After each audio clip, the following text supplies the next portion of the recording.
The gay community is up in arms over Tiffany Trump speaking.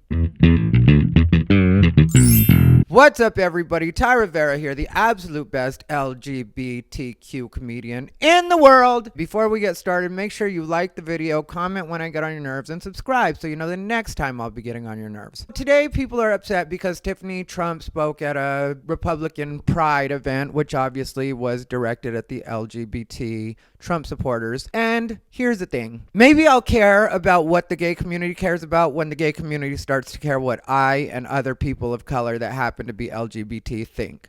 Because really, they want a lot of support from us for giving us very little in return. And sometimes they get mad at us for having thoughts that are outside of what we're told to have, which sounds pretty familiar to what they complain about the rest of the world doing to them. So maybe the HRC and GLAAD could have put a little more effort towards the internal instead of the external, and then people like me will buy in. There's a reason that some of the different cities have to have their own special Black and Latino pride, and that's because we don't feel like the traditional prides represent us. There are a lot of instances where Black and Latino gay men feel like unless we're being treated as a fetish, we're not really paid attention to within the community. I've talked about my struggles even before I was the way I was now, because a lot of people see me now and see that I am involved in a bit of controversy sometimes, and I voted for Trump, but there was a time when I voted for Obama twice, and I still wasn't invited to gay events, and that was because my perspective was from a Latino perspective. And even though they pretend to celebrate diversity in the gay community, they really don't. They try to hold the good spots for the white queens, which is what they've always done. And people get mad at you for saying it and act like you're just bitter. No, I'm not bitter at all. I've broken out and created my own lane because I knew that that community was never going to accept me. Like I said, even before there was any controversy, I would get in trouble for doing jokes about dating HIV positive men. Well, that's what I was dating at the time, and that's what my life experience was. So when I would talk about it, it was considered harsh. It was considered insensitive. Then when a white queen would do a joke that was a worse version of it, not as funny version of it, they needed a one-person show. I needed to be silenced, but the white queens that did the same thing were considered to be deeper than I could possibly be, because what could a lawnmower possibly have to say that the white community is going to want to listen to? And that's when I say the white community, I definitely do mean the white gay community right now, because that's who we're all expected to bow down to, even to this day within the gay community. And the other thing I get tired of with the LGBT community when it comes to Pride specifically is Marsha P. Johnson is rightfully the face of gay pride. A lot of you don't even know who Marsha P. Johnson is. And that's because Marsha P. Johnson was a Black trans woman that some people say started the entire gay pride movement at Stonewall in New York. But the general public doesn't hear about Marsha P. Johnson. She died possibly the victim of a hate crime. It's suspicious circumstances. You can watch a movie about it on Netflix, which I was told was actually stolen from the people that started it. I don't know what the story is behind the documentary, but all I know is if you watch the documentary, you can get some history on Marsha P. Johnson and what she was. So when it comes to these kinds of situations, I'm sorry, but I'm not going to give my ear to the gay community and say, let's focus on what Donald Trump says or what Tiffany Trump is saying. No. That's you trying to deflect right now. The same way everybody talks about Donald Trump deflecting all the time, this is the gay community trying to deflect. The gay community would rather look at everybody on the outside rather than take a look within, rather than saying, what are the problems within our own community? How are people of color feeling like they're not being represented within our community? When it comes to trans people, that's a lot of lip service. When the gay community acts like it really cares about the trans community, it doesn't. It for sure doesn't. I'll tell you guys one of the ways I can give you a personal example.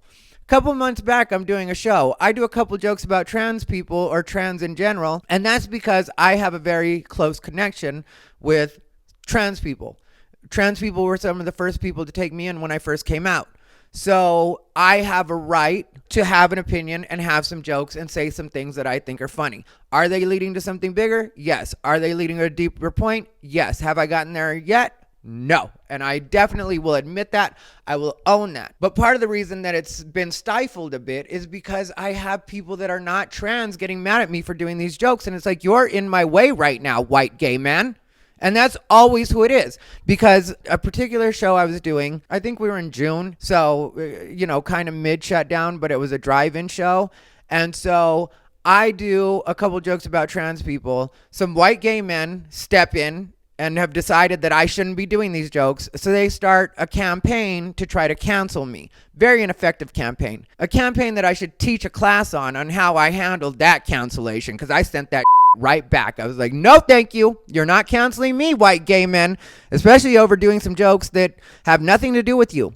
You're stepping in the way of progress right now. Understand that there is a talented person right now, which is something you don't possess, talent. A talented person right now coming at it from a very real perspective. And if you would let me get to where I'm going, I would definitely take us further than your dumb white gay asses are going to take us ever. It's very self-serving. It gets on my nerves. The reason it gets on my nerves is because during that same time that they were so upset about me doing my jokes about trans people, jokes within a comedy set. Who could imagine? And I'm headlining, gay comedian, headlining. The only person that could headline that show, and nothing against the other comedians, so they knew that was true though.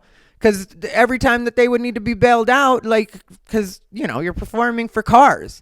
Not everybody's used to that. I'm a beast. I'll perform for anybody, anything. I don't care. And everybody knows that about me.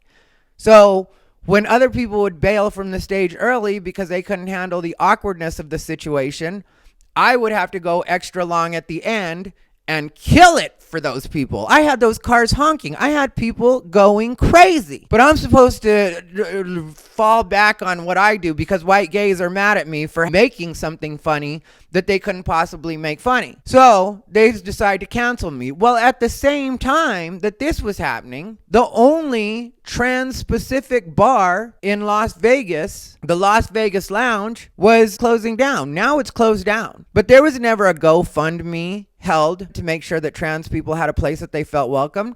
And do I think it's important for us to have a trans-specific bar? Yes, I most definitely do.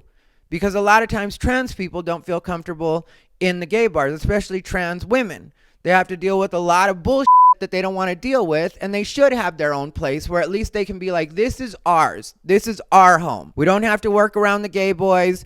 We don't have to cater to the lesbians. We can just be trans women dealing with our own community. So that bar ends up closing down. Well, the quote unquote media company that was trying to get me canceled during that time was doing nothing to call attention to that. Instead, my jokes are more important. My jokes are what need to be stopped.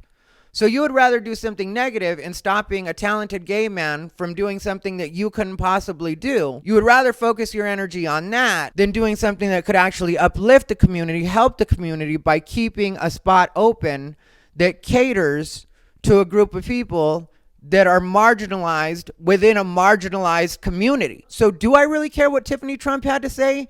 Do I really care what Donald Trump has to say when within my own community I see hypocrisy? I see that it's not genuine. What am I supposed to be up in arms about? That Donald Trump or the Trump administration or Tiffany Trump might feel like the gay community doesn't matter the same way that the gay community feels like I don't matter? No, I don't care. And I'm not going to pretend to care. And when it comes to gay marriage, we'll talk about that another day. But that again is just the gay community looking to the outside world for approval that they could find within themselves. That's what I'm going to say about that for now. Anyway, I realize I didn't talk very much about Tiffany Trump, but I talked about what I think's important. And I talked about things that I wish the gay community would actually focus on instead of constantly looking at what's wrong with the outside world. Well, how about you look at the inside world, correct that, and then maybe we can all work together to correct what's going on the outside world. Anyway, this has been Ty Rivera, the absolute best LGBTQ comedian in the world.